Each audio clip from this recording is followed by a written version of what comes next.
Ben, je crois que nous avons premièrement une thématique qui va évoquer, on va dire, le bilan à mi-parcours des agences de sécurité routière, membres de l'Organisation pour la sécurité routière en Afrique de l'Ouest.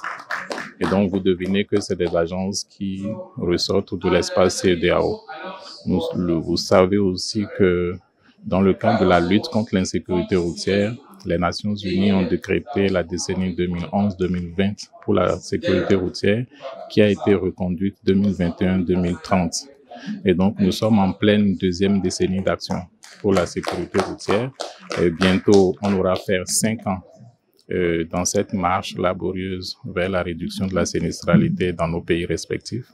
Et donc, le premier sujet, c'est ce bilan à mi-parcours qui va nous préparer à la conférence ministérielle mondiale qui va se tenir l'année prochaine, en 2025, au Maroc, où nous pourrions parler à l'unisson de nos défis, de nos réalisations, mais aussi de nos perspectives. Donc ça sera le premier élément. Le deuxième élément, je pense qu'il y a un accent qui sera mis sur le financement de la sécurité routière, parce que finalement, comme je l'ai énoncé dans ma communication, la sécurité routière, en plus de ne pas être une priorité, on va dire, dans les politiques publiques en matière de développement, même si cela a été déjà consacré par les ODD, reste un parent pauvre en matière de financement, puisque les interventions, on va dire, ne génèrent pas forcément un retour sur investissement,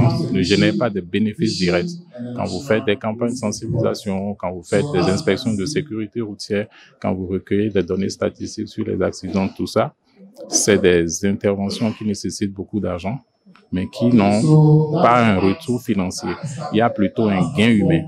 Et donc, c'est de travailler, réfléchir ensemble pour voir, tel que la Charte africaine pour la sécurité routière, on va dire, l'a énoncé, comment on fait pour que on fédère la réflexion pour que les États puissent décider de consentir davantage de moyens, on va dire, au fonctionnement de la sécurité routière. C'est déjà un effort que d'avoir créé les structures, mais il faut qu'elles soient viables, il faut qu'elles soient fonctionnelles. Donc cela nécessite un financement et nous, je crois qu'à l'occasion de cet échange, on va également aborder cette question du financement. Troisième axe sur lequel je pense aussi qu'on va travailler, c'est les principaux facteurs de risque, puisque nous sommes des États au sud du Sahara qui, on va dire, nous partageons les mêmes problèmes. Nous avons pratiquement le même trafic, composé majoritairement de véhicules, on va dire, déclassés, de véhicules usagés. Nous avons aussi une forte proportion de 2-3 roues motorisées. Alors, comment on fait dans un trafic aussi, on va dire, varié et diversifié? Comment on fait pour, on va dire, prévenir de façon durable les principaux facteurs de risque que sont la vitesse, l'alcool et la distraction au volant avec tout ce que cela emporte, téléphone, système de communication embarqué et tout ça? Comment on travaille sur ces éléments-là pour que il puisse avoir des transferts de bonnes pratiques d'un État à l'autre pour asseoir, on va dire, une sécurité routière durable. Et qu'est-ce qui motive justement le choix de ces thématiques-là? Oui, ces thématiques sont choisies parce que l'insécurité routière, parce qu'en fait c'est de ça qu'il s'agit. Le thème sécurité routière ment un peu. Il ne rend pas compte de la réalité. L'insécurité routière est un véritable fléau, on va dire, qui déstabilise les familles, qui crée, on va dire, des pertes économiques et financières sèches, mais tout ça enregistré par les victimes et leurs parents proches dans l'anonymat du silence. Il n'y a que les proches qui vivent la réalité des externalités des accidents de la circulation. 1,2 million de personnes qui meurent chaque année sur nos routes par accident de la circulation. Un petit calcul statistique, ça va faire, mettons, 3000 tués par jour.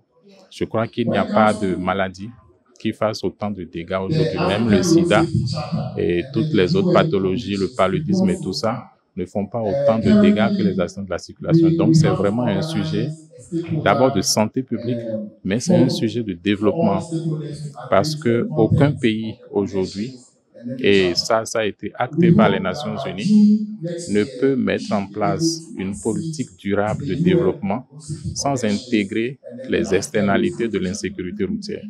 Et c'est pourquoi, si vous aimez la littérature sur la question, au niveau des ODD, les objectifs de développement durable, la réflexion a consacré la sécurité routière comme sujet autonome qui vient prendre sa place dans le débat sur le développement durable global.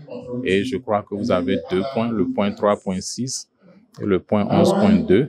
D'accord, ces cibles-là qui martèlent la nécessité pour les États, on va dire, d'intégrer la sécurité routière dans l'ensemble des autres pans de la société, la sécurité routière à l'école, la sécurité routière en entreprise, la sécurité routière dans les familles. La sécurité routière doit irriguer l'ensemble des préoccupations sociales pour que nous puissions aller vers le développement. Donc, vous voyez que toutes ces préoccupations ont été consacrées et rappelées, je l'ai dit tantôt, par la première décennie 2011-2020, la seconde décennie 2021-2030. Donc, c'est vraiment un sujet majeur sur lequel nous avons besoin de sensibiliser nos gouvernants. On les comprend parce qu'ils sont, on va dire, ils sont au confluent de plusieurs problèmes à la fois. Problèmes de l'éducation, de la santé, de l'hébergement, du logement, etc. C'est plusieurs problèmes ensemble. Comment est-ce qu'on trouve les mots justes pour que les États puissent se pencher sur la sécurité routière avec tous les éléments de priorité que cela emporte? Donc voilà autant de, on va dire, d'éléments qui motive que la sécurité routière soit au cœur des débats aujourd'hui.